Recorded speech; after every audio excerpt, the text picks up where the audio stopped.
Good evening, ma'am. Good evening, classmates. I'm Abdulaziz Di Anjam reporting about Forshack. Before I moving to report my topic about Forshack, um, let me know you the meaning of earthquake.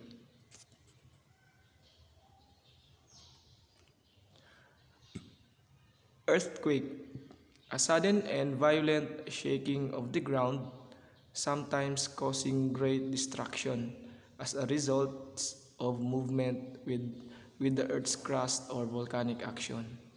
So, ang earthquake daw is kumbaga, sudden or violent shaking. So, kabalumanta na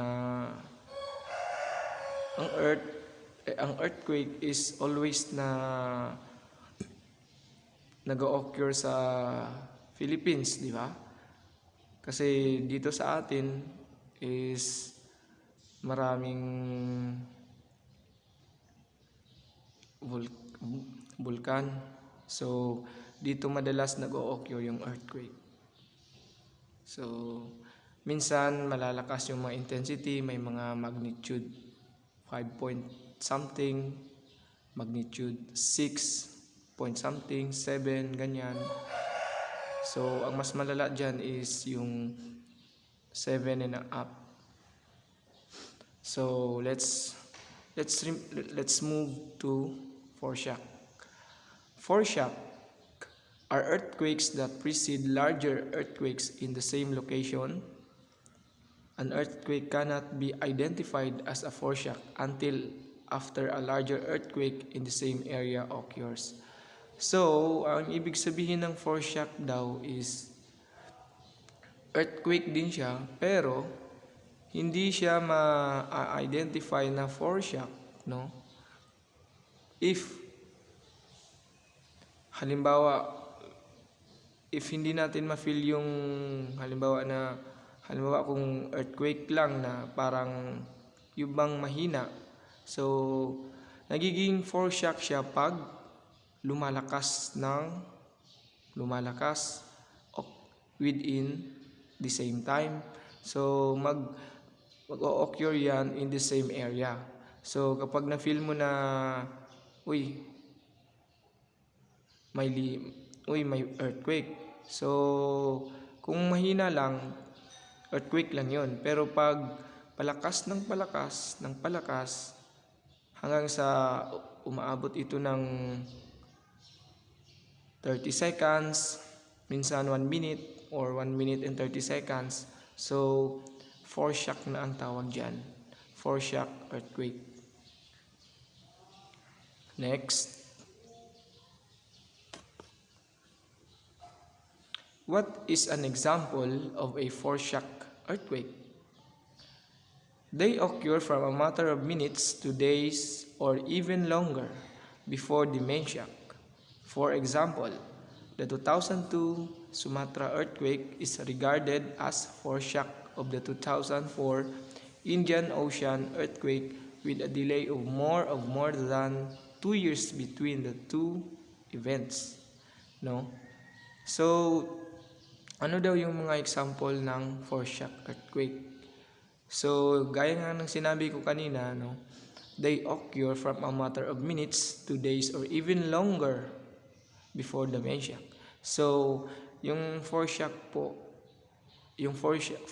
earthquake po is yung palakas ng palakas. Yun po yung foreshock earthquake before mag-main shock, no? Tatlo kasi yan. Foreshock, aftershock, at saka main shock. So, ang example po nito is yung Sumatra earthquake, kung saan 2 years ang gap nila. Tapos, yun is nangyari sa Indian Ocean, no? So, makikita natin sa next slide yung picture. So, ito, kumuha ako ng tatlong picture para example na foreshock earthquake sa Indian Ocean, or yung tinatawag nilang Sumatra earthquake, no. Ito po yung nangyari. So in year 2002, so may year 2002, tapos ito hanggang sa ang foreshock po is nangyari na po sa 2004. Ito po, makikita sa picture yung mga nangyari sa lugar. Ito po, as shown in the picture. Next. What causes foreshocks? Foreshocks arise from rough faults. One leading theory proposes that the foreshocks result from acceleration of slipping movements along a fault. This movement, known as a seismic slip, triggers small earthquakes as it extends across ever larger areas of the fault and speeds up. So, anong causes po daw ng foreshocks? So, minsan, yung earthquake is, ang cause po niyan is from yung sinasabi nilang tectonic plates, no, nagmo-move daw yung tectonic plates under. So, sa foreshocks po is dahil po sa moving ng tectonic plates or rough faults, no? Pero hindi yung pag-move ng simple lang. Yun bang within acceleration, kumbaga fast masyado, no? Yun bang malakas masyado yung pag-move. So, diyan po na lumalabas yung foreshock, no?